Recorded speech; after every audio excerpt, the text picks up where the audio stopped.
All right, how's everybody doing? Hope you guys are doing well. Told you I'd do a video on blockchain, so that's what we're going to do today. Talk a little bit about that. I'm out here at the beach here, just enjoying the nice ocean breeze and sounds of the ocean. It's very calming and relaxing, to be honest. I got some work to do the next couple of days, so anyways, talk about blockchain for a couple minutes, explain how it all works, and a couple use cases for it, and give you just a better idea of how it works and why you're going to want to learn more about it and invest into the different types of digital assets that are being created today. So blockchain is going to, honestly, it's going to make the greatest impact on society in the next 2-3 decades. It's just the reality of it. It holds vast promises. I mean, the biggest thing is that it solves something called the double spending problem, where today you send an email that's just a copy. We need third parties to facilitate all of this because we can't trust each other. We can't trust that I'm going to send you $100 and it's a real $100. Right now, when I send $100, it's a copy. It's a digital copy. So we need a third party to make sure that they transact this for us, but they take a cut. There's somewhere between $600 and $650 billion in fees each year sending money from country to country. That is going to completely disappear. You're not going to need third parties like Western Union and things like that, which I'll get into in a little while. But just know that when you send money or you send a picture or you send an email, you're just sending a copy. You don't need to understand the mechanics behind it. Just understand it is a copy, and we have yet to figure out, until blockchain, we couldn't figure out how to get rid of that double spending problem, that double copy problem. And with blockchain we've figured that out. The computer system, the algorithms, they facilitate all of this for us without having to have people do it. The computer algorithms will do all of this for us simultaneously, automatically, through something called a smart contract, which we'll get into in a little while. So yeah, let me flip this over and kind of go through something else. So getting rid of intermediaries is the biggest thing that I think is going to help this big wealth gap that we have in the world today. Because there's really no need for it anymore. This technology is going to, once it advances a little bit more, you're going to be using it in your everyday life. I use this stuff every day. I've been in it for 3 years. Blockchain and Bitcoin and Ethereum and Tron and Cardano and all these different currencies that are creating platforms for us to use and for us to prosper with, to help us get rid of, help us with that trust factor and help, with the wealth gap that we have today in society. So things like banks and Facebook, Gmail, PayPal, Western Union, all of these third parties are going to have a competitor for the first time, and I don't think they're going to make it. Eventually, if you think back 40, 50 years ago, lots of companies went out of business when the internet was created. If you think back, if you think what I'm talking about, if you don't fully grasp it, it's okay, because I didn't fully grasp it at first either. It's taken me 3 years to really, really understand this stuff, and don't expect to learn it overnight, but just understand that there's going to be no need for third party anymore. You're going to have a technology that does it for you, that you can trust, so you don't need to trust other people and businesses and governments and things like that, because you can't trust them either. That's what we found in today's world with censorship and the amount of spending our government has done, and corruption and manipulation, and all of that stuff. So the biggest thing, it's gonna create trust between us. The technology is going to do it. Math is going to do it. Algorithms are going to do it, not people. And that's going to be huge. It also saves time. You think about when you got to send money to somebody overseas, it takes days sometimes. Some transactions that are in the United States take weeks. It's really ridiculous, or not weeks, days. It's really ridiculous how long it takes, because you got to have these third parties that have to punch it into their ledger, and human beings are doing this stuff, so there's mistakes, and the ledgers can be changed, and you got to think about all that kind of stuff. As an example, if you buy a house, that house, how do you know that house didn't have fire damage? Because, well, you look at the bank's ledger and you look at the house's ledger, and it tells you what has been done to it, but how do you know the banks haven't changed that? How do you know that they haven't committed fraud. You really you don't, and that's in anything that you can have fraud in, which is almost everything in the world. People are inherently bad and greedy. Which is, not to say we're all bad all the time, but we make decisions to benefit us as human beings in society, and especially when it comes to money. You do what's right for you sometimes, and not what's right for the masses, and that's just human nature, unfortunately. So with computers don't have feelings. Computers don't care. These algorithms are just math that creates a system. That's what blockchain is. That's what Bitcoin is. That's what Ethereum is. It's just math. And math is the one thing in the world that doesn't lie. Tell me one time math has ever lied. It doesn't. Math is math. It is what it is. 2 plus 2 is 4. 2 plus 2 is not 7. Doesn't care. I don't care what you say. 2 plus 2 is 4. Right? Math doesn't lie. So understand that. Companies like Facebook and emails and Google and all these different companies, the other thing is that they've stolen our identity. They have stolen our privacy.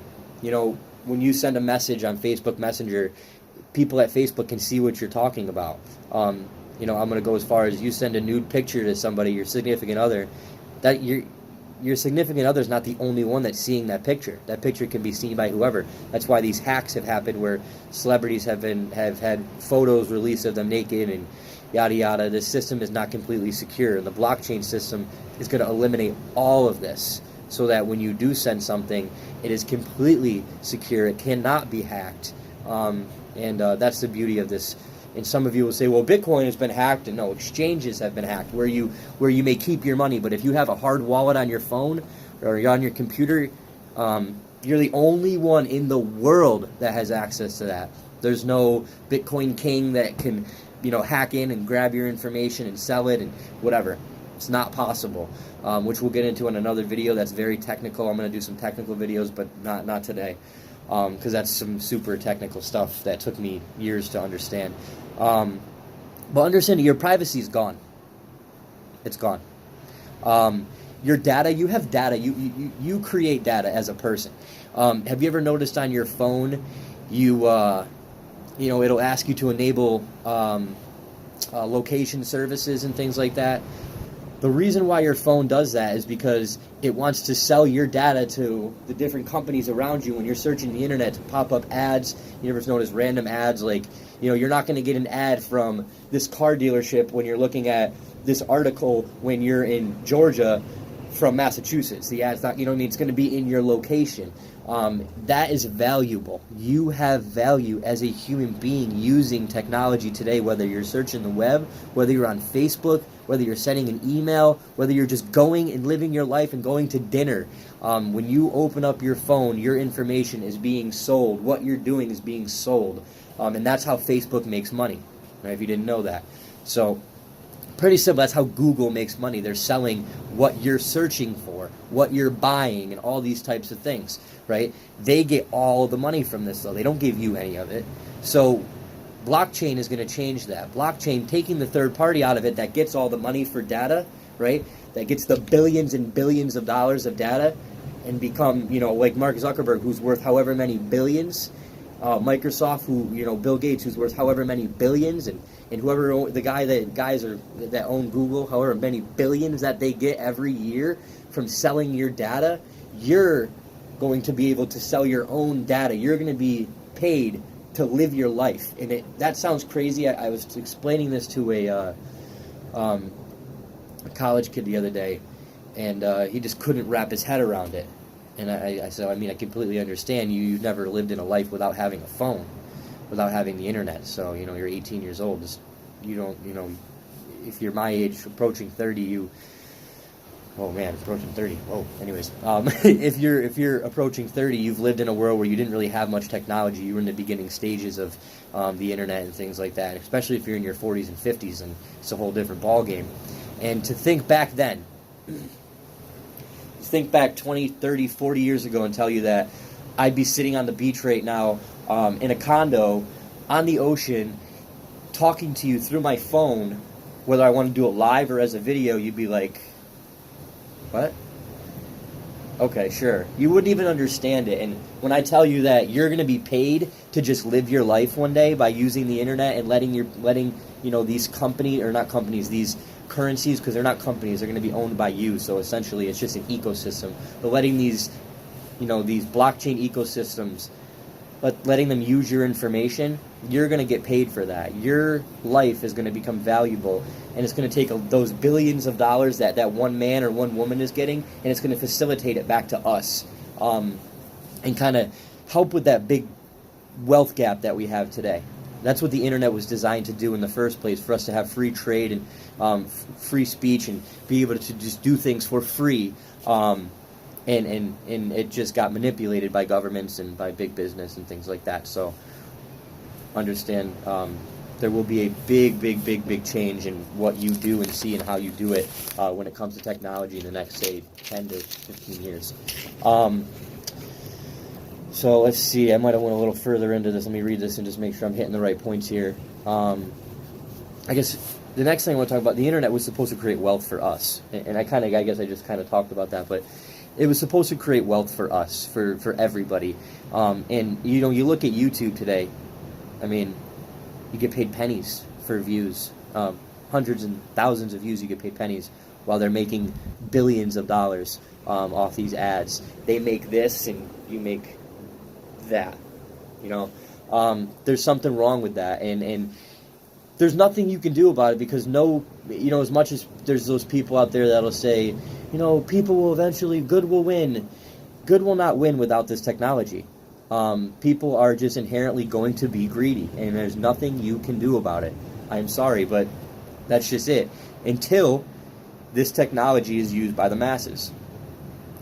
Taking people out of it, taking untrustworthy human beings out of it, and just using trustworthy algorithms, mathematical algorithms, and technology. So we kind of talked about the wealth gap and how it's going to solve that, and there's many more ways that we could go over that, but we're not going to do that today. But I want you to think about this: the internet right now is the internet of information, right? There's a reason why we know the things we know today, because of the internet. It was a lot harder to spread information when it was on, newspapers and books. It's just easier today with the internet. Things are fast, quick, easy to get out there, and that's huge. That is huge. But we kind of talked about how that can have value. So imagine an internet of value. Imagine an internet where everything you do, like I said, is valuable. You own it. Imagine you owning your profile. You go on Facebook, you read it. You read what you're supposed to read before you create one. They own all your information that you put on there. You do not own it. Therefore, they can do whatever they want with it, right? YouTube, they own your information. You're essentially selling them your information. It's ridiculous how this stuff works. The bank, I mean, they unbelievable. So just think about that for a minute. What if there was a world where you, living your life, what you do, what you say, how you do it, pictures you take, what you eat, whatever you buy, doesn't matter, has value, an internet of value that pays you to use it, that incentivizes you. Come use my platform because I'm going to incentivize you to do it. I'm going to pay you this to do it. Why do I use Tron? Because I get paid daily from it. It's just, in order to run the system, if you're not using it, the system can't run. So I'm not going to explain that in depth today, but what's really cool about it is that because I'm using the system, because I'm posting things on it and playing games on it and whatever I'm doing with the system, and it's going to become even more advanced over time with BitTorrent and things like that, they incentivize me to be part of their ecosystem. They pay me instead of me paying them. Or them using my information is valuable, and they know that, so they pay me to have my information, which is going to be huge. And if you can't wrap your head around it right now, that's okay, but it's going to be massive. All right. So I kind of talked a little bit about the ledger and things like that. What's different about a blockchain, though, the blockchain ledger? Because we have a ledger at the bank, right? Let's use the bank as an example. So the bank, you make a withdrawal of $50. You purchase this, you purchase that, you put money in, you take money out, whatever it is, right? You have a loan, it's all tracked on the bank's ledger. but that ledger can be manipulated. That ledger is run by people. I mean, there's computers involved, but people still have to run this system, essentially. So there's going to be mistakes. People make mistakes. The thing with numbers and algorithms, and they don't. Numbers, it won't. These systems, if the numbers don't match up, the system will not verify it. The system will say, no, that's wrong. So if someone tries to commit fraud and change what was on the ledger, the system's going to flag that block, and poof, the whole system's going to deny it. Right? It has to. The numbers have to match up, and you're talking millions and millions of computers. The most powerful computer system in the world is the blockchain computer system that has nodes in every major city around the world. They're all over the place, millions of them, and the only way to change something on the ledger, like that's already there, to hack it essentially, is to be at every single computer and crack the codes at the same time. You can't do it. You can't be in a million places at once. You can't have millions of people at the same time cracking different codes simultaneously. It's not possible. Therefore, you'll never be able to crack the system. Therefore, it is a much better system than what we have today because it's decentralized. It is not owned by one person or one entity. It is owned by the people, and the system runs itself. It's a self-sustainable system. It is a beautiful system, and I encourage you to learn more about it or keep watching my videos, and I'll try to explain it to you the best of my ability moving forward. So, yeah, all right, let's move on to the next thing here. And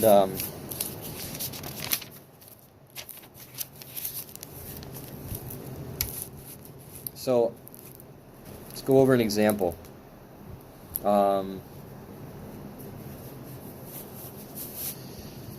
Honduras. The government and leadership in Honduras seized land from many people, people from Honduras. Even though those people, those farmers and those business owners and landowners and homeowners, they had the paper that you get, your deed saying you own the land. We're talking paid off land. They own it. It's theirs. That paper didn't mean anything because that paper can be burnt, completely destroyed, and then the ledger that it was tracked to can just be eliminated. It's centralized. If someone bad comes into power, they can take your shit. It's just the reality of it. That's how it works, okay? That's what we have today, all right? Blockchain is going to completely change that. You're going to have, instead of having just a piece of paper, you're going to have your own, you're going to become your own bank, essentially, where everything you do, everything you transact will be on your code, your blockchain, your social security of the internet, essentially. And that blockchain, right, that tracks everything, that's mind you, what's cool about this too is that every transaction on the blockchain, no matter which blockchain it is, they all go back to one. What's really cool about it is that you, being wherever you are, can look at the blockchain and verify the transaction. You can see it on the blockchain. It's a public ledger. It's not hidden from anybody. Now, what's also cool about it is that you don't know whose number's what, so it's not like you can see who it is and how it works, but you can see that the transaction happened. So therefore, it's provable that it's yours, and it can't be removed, if that makes sense. So that's going to be really cool for landowners and just people in general. There's companies out there right now that are creating blockchains for landowners to be able to put their information on a blockchain, and that way it can't be stolen by governments or other people because it was just a piece of paper or on a ledger at a bank that can be manipulated. So that's something, an idea that's going to be pretty cool. It's going to give you some other use cases too. Let's see. What's another one I could use? Let's talk about smart contracts. So this one's kind of difficult to explain. It took me a while to really understand it, but a smart contract, like Tron has smart contracts. So talk about this game I play. It's called Tron Bet, where you can bet your Tron. It's a 50-50 chance. There's no manipulation like you'd have in a traditional what do you call it, a casino game or betting game where they can manipulate the computer system behind it to have them win more than you. The system, because it's decentralized, you can't go in and change things. Once you turn it on, poof, once you create the system, that's it. It works the way it wants to, and you as a human being, even if you created the cryptocurrency or protocol that runs it, whatever it is, there's nothing that you or I can do to manipulate that. So I play this game, and I'll say I'm gonna bet $25 worth of Tron, right? Over under 50, over 50, under 50. Where's the dice gonna land? You got one between 100. I pick over, right? I click, I click. This is what I want to do for my bet, so I'll click that, and then I'll get a notification that'll say we're going to be using a smart contract. Is this okay if we verify this transaction? And it's not a person asking me this; it's just a computer system. I click yes. The computer system sees my signature, verifies it, it is real. That transaction goes onto the blockchain, and then poof, the bet goes in, and if I win, the money gets automatically transferred into my account, or it takes it out of my account, whatever I bet. Very simple. A smart contract is just a way for me and you, so Johnny who's listening or whatever, you're listening to this video and I want to make a smart contract with you. Normally when I want to transfer something to you, I'd have to use a bank or an intermediate company like Facebook or Messenger or Verizon or whatever to send you something. I have to use them. Today it doesn't work that way. Today you're using a smart contract. What we're going to be using, and this technology being created today, you use a smart contract, and that's a contract between me and you, and the third party is the computer system, but it's not owned by somebody, therefore it doesn't take a cut. And when I say it doesn't take a cut, it does, but you're talking about like literally like millipennies. It's like such a small transaction fee that you don't even see it. It's what's cool. I mean, it's so small that when I send 10 Tron to somebody, they get the whole 10 Tron. It doesn't say 9.00999999990 whatever. You get the whole thing. It's really, really, really cool. It's very cheap to run. The system runs itself. It's run by technology, which is really, really cool. It's run by math and algorithms. So that's how a smart contract works, basically. It's a transaction between the two of us through the blockchain that's recorded on the digital ledger. And some of this is going to sound like Chinese, you guys, I understand. But just understand that, you use the internet today, and you use Facebook, and you use your phone, but you have no idea how the internet works and how to explain the intangibles behind it. You don't need to know all the stuff that I do know and the stuff that I don't know. You just need to understand that it's going to make your life a lot easier, a lot safer, a lot faster, a lot cheaper, and a lot better. That's what these smart contracts in this cryptocurrency era is going to do for us as human beings. Use another company. Let's use Airbnb as an example. Airbnb, if you don't know what it is, most people know what it is, but today you're able to rent out your home to somebody if they want to go on vacation and you don't use it, so you have a second home or whatever that may be, right? Trullo, or I think it's called, or Trillo, or whatever it's called. It's you can rent out somebody, say you have an exotic car or whatever, or just a car in general, instead of going to one of those expensive places to do so. So, I mean, when I travel, I love, well, let me decline this. When I travel, I love using Airbnb because it's cheaper, and you get a whole house instead of a hotel room for it's much cheaper, much cheaper. But it could be even more cheaper with what the blockchain is going to do. So as an example, so how Airbnb works is I have a house on the on the water, and I want to rent it out, right? So I'm not here all year long, whatever it is. So basically, I put it onto this site called Airbnb, and I say I want $50 a night plus a $25 cleaning fee, and then so that's $75 a night, and Airbnb will charge $25 too, so it's $100 a night. Well, that $25, that's going to disappear. That $25 is going to be going back into your pocket because you're not going to need a third party. Say, call it Block Airbnb for blockchain. Block Airbnb will be created one day, something similar. I don't know what it's going to be called, but whatever. So basically, you have the blockchain, and the blockchain will facilitate the transaction. between you renting the place and you paying the person that owns it via a smart contract. That smart contract, that's set in stone on the blockchain ledger. You know it happened. You know that the money's going there. You also, at the same time, simultaneously as you pay, you get a confirmation. The system does it for you, so the people can't say, oh, I got their money, now I'm going to rent it out to someone else. The system facilitates it for you just like a third party would, but now the third party is a system that doesn't charge fees, therefore making everything cheaper for everybody. And taking I guess a big leap in getting rid of that big wealth gap that we have with these massive corporations, because there's really no reason for someone to be worth $100 billion, $1 trillion like Jeff Bezos. I can understand if you want to be worth a couple billion. I get it, right? But there's no reason to have that kind of wealth, and you're just sucking it out of everybody.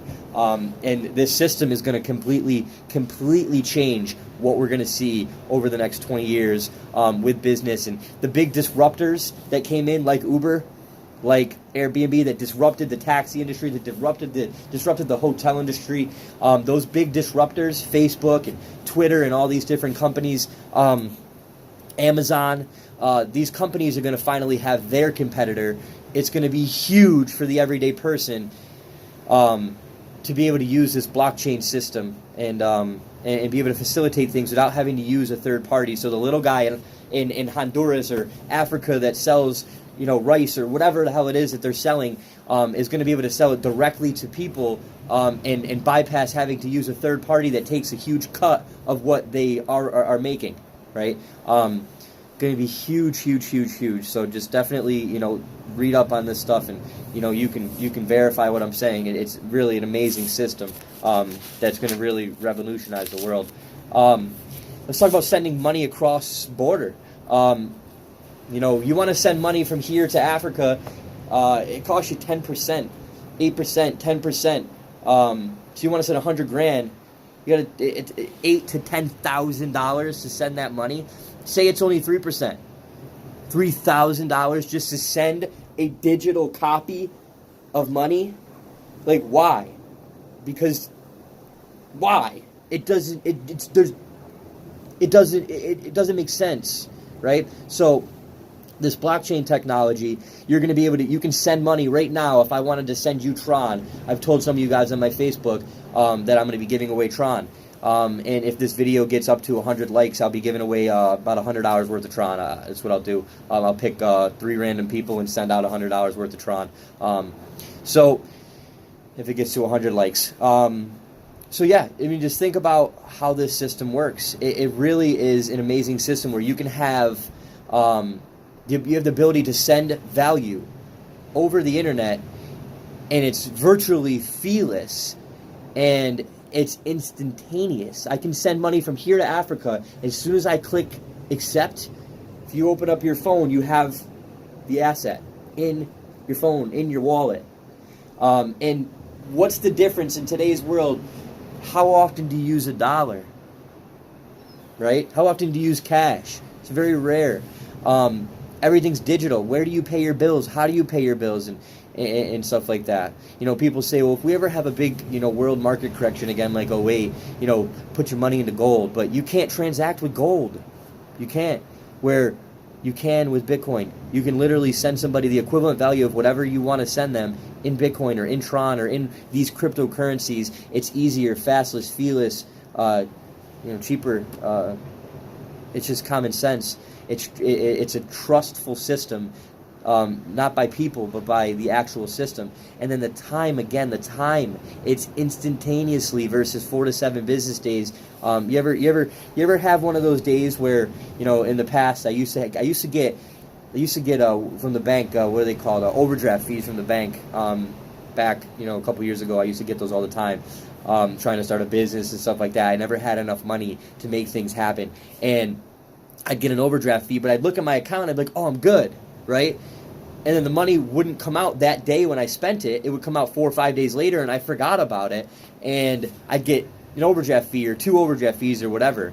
That's going to be completely eliminated. Imagine having your own bank account and you don't have overdraft fees. It just doesn't work that way. The system is going to completely rearrange what we have set up today. You're going to be be able to create a digital you. No more big business owning your identity. That's important. I want you to understand how important that is, to be able to own your identity, to be able to, everything you post and do will be owned by you.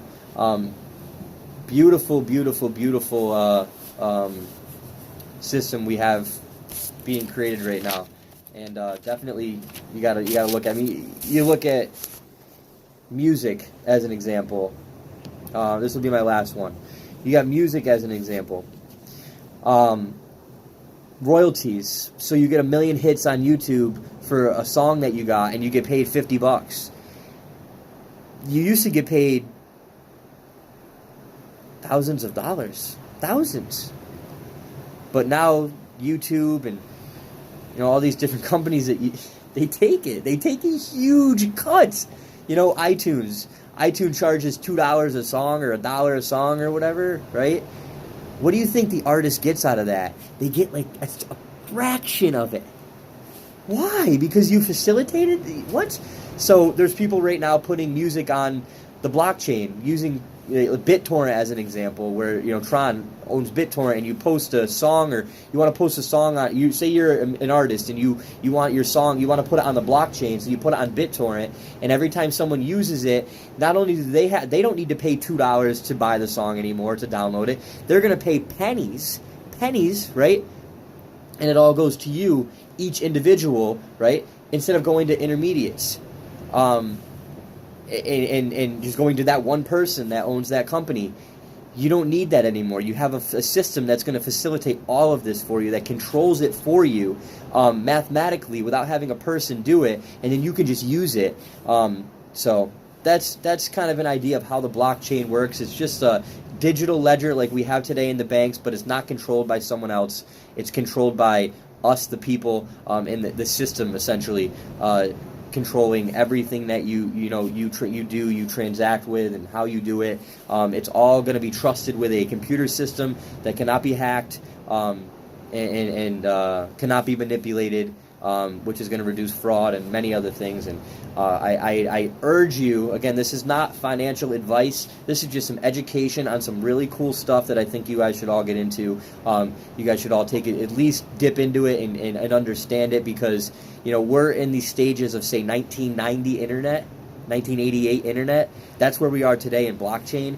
And imagine if you invested some money into Microsoft or Google or Apple, 10, 20, 30, 40 years ago, where you would be today, how successful you'd be today, how financially free you'd be today, what your life would look like today, if you just took the time to understand where the future is going. So with that, it's been great. I'm going to go out here and enjoy this beach weather here. It's a little chilly, but definitely a beautiful scene here. And go get something to eat, and I will make some more videos, and I'll be talking to you guys soon.